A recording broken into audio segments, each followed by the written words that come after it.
Hello, and welcome back to the channel. Today we're going to be doing some candy apples. I have some items here that I will be using for this project. First rule of thumb is always wear gloves. Never use bare hands in preparing a customer's food. That's just a biggie for me. If I am doing a demo, you will see me without gloves, but never preparing food without gloves when it's for a customer, okay? I am choosing yellow for the color today. I have a solid yellow straw. I have a yellow and white straw that we're gonna use. And I have some Perfect Sticks here. And they're called Perfect Sticks because the straw fits perfectly over your stick, okay? So we're gonna use those today. I have my Granny Smith apples here that I have already prepped. I put them in boiling water. I roll them for 7 to 8 seconds. You can do 10 seconds, but no more than 10 seconds, okay? I have let these apples sit 48 hours. I usually do 24 hours, depending on the release of the sap, okay? So if your sap has released within 24 hours or a little bit over 24 hours, there's no need to let them sit 48 hours, okay? So it's just depending on your sap release. After it has released, I go ahead and run cold water over them again, wipe them down with a towel, and set them to dry, okay? The first thing we're gonna do is we are going to stick our apples with our sticks. I am going to pull you guys down a little bit so you can see, okay?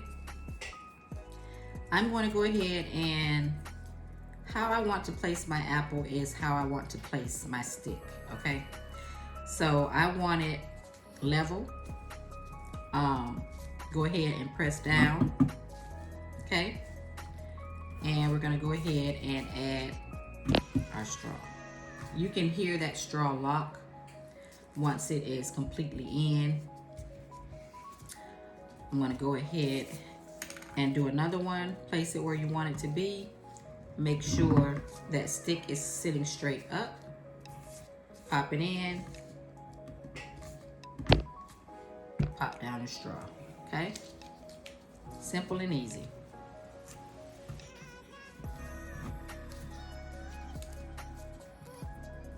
Go ahead, pop your straw on, make sure it locks, okay? This is gonna be the last one. And yes, your apples are going to turn brown once they are dipped in boiling water because you're stripping them. You're stripping them of all pesticides and wax that are on your apples, okay? All right, guys, so when doing candy apples and the candy apple mixture that you use, let's talk about it. All right, guys, so there's a couple of things that I want to talk to you about today about apples, okay? There is no wrong recipe, for one. However you decide to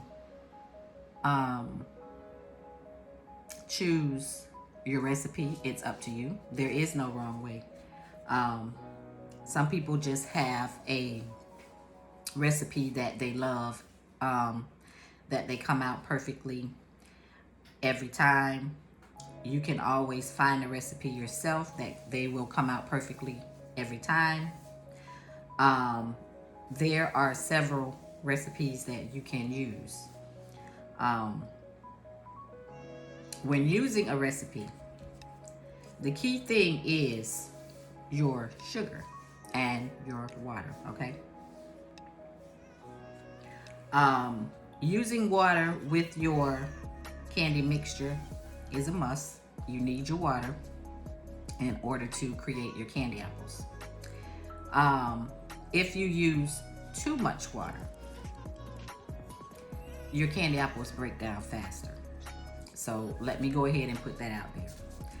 Using too much water will break down your candy apples. Recipes can last up to 2 weeks, okay? When doing apples on camera, if you're not doing it live, a person can tell you anything. Up to 2 weeks, maybe 3 weeks. But if you're adding too much water to your mixture, they are not going to last that long. If you're adding too much water to thin out your candy, let's just say the candy is too thin, you don't want your customers cutting their mouth with thin candy. So you at least want the perfect thickness for your candy apples, because candy is sharp. You don't want to put your customers at risk by thinning out your candy with water. For one, it's going to break down faster because it's too much water in the mixture. And for two, it's a hazard because the candy is too thin and it will cut the inside of your mouth, okay? So that's what we're learning today. If you do not have a mixture that you a go-to mixture, you can make up your own mixture. Whatever works for you is what works for you. There is no wrong way. It's just you have to be careful when making candy apples because it can be a hazard. If your customers like their apples thin, hey, do a thin mixture. If they like them medium, do a medium thick mixture. If they like their candy thick so they can enjoy the candy, make it thick. You have to look at your customers for one. If that's what they want, that's what they want. But I wouldn't prefer thinner candy because it's a hazard. So that's one of the things I wanted to tell you today, because that is a big thing when making candy apples, okay? I'm going to try and come on camera as much as possible because I know at times I'm absent and a lot of you want to see my face on camera. So I'm going to try and come on camera as much as I can to answer questions. If you have any questions, don't hesitate to comment below. If I don't have the answer for you, I'll find it. All right, treat makers. So you have to put in mind that the majority of these apples are made for kids, okay? Adults do have parties and they like, the presentation of candy apples with their treat order because they're very nice and pretty to sit up on the display table, okay? But the majority of the time, these apples are made for kids' parties, okay? A child is not going to know, hey, I need to make sure that I don't bite into this apple the wrong way because the candy is thin, okay? A kid is gonna go for the gusto, okay? They're just gonna bite into it, no thought put into it because it's a candy apple. Kids love candy apples. So just put in, just place or put in mind that these are made for children. I need to find a mixture that sit well with kids. And I also need to find a mixture that sit well with adults where it's not too thick or not too thin. Medium, I think, is best. But like I said, too thin is a hazard. Just never make your candy too thin. because something could happen. And you don't want that because then you lose customers. People talk. And you will start to lose customers because, hey, oh, I bought something from so-and-so and it cut my mouth completely up. You don't want that. So the best thing to do is make a medium to thick candy apple mixture so that your customers are safe. Point blank period. That's how I see it. Okay?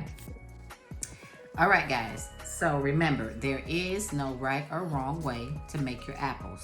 It's up to you how you want to prepare your apples for your customers. If you choose a apple or candy method that breaks down faster, that's up to you. You can play around with mixtures until you find the perfect mixture. There is no right or wrong way. Just make sure you are careful and you consider your customers when thinning out your candy. So just remember that water breaks down sugar, okay? So if you add too much water, your apples are not going to last long because they will start to break down because it's too much water in your mixture. So just remember that water breaks down sugar. So when adding too much water to your mixture, your candy apples will not last as long as others because it's too much water, okay? So that's the key in making candy apples. The perfect mixture for candy apples is sugar, water, Karo if you choose to use Karo syrup. Gel food coloring is best when making candy apples. And bringing your temp to 300 degrees. That is the perfect candy apple. Hope you guys learned something today.